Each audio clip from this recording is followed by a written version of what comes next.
Getting the right voiceover has a massive impact on the way people perceive your video. Popular online sites for buying voiceovers include voicebunny.com, voices.com, and voices123.com. These sites let you browse recorded samples from their database of thousands of voiceover actors. I usually go with voicebunny.com because they make it easy for me to post a job and get 3 auditions custom made from my script. If I love one of the options, they produce the full voiceover. If I'm not happy with any of the auditions, they prepare 3 new custom auditions for me until we get one that sounds perfect.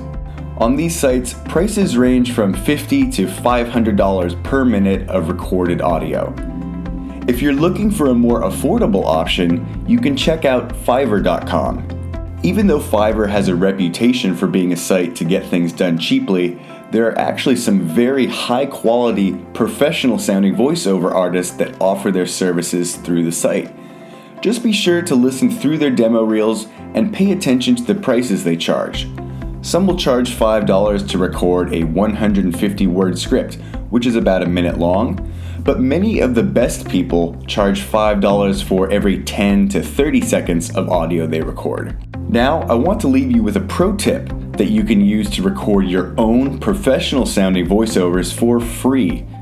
One of the big differences between an amateur-sounding voiceover and a professional-sounding voiceover is the ability to record the voice and none of the background noise in the environment.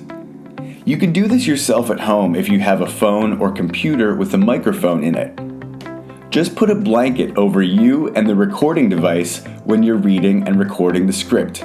Yes, it looks ridiculous, but you'd be surprised how great the sound quality is, and you don't need to spend a fortune on professional sound equipment. That's all for this episode. Thank you for watching, and if you want to support the show, share this with someone who will find it useful, and you can subscribe and like the content on these channels.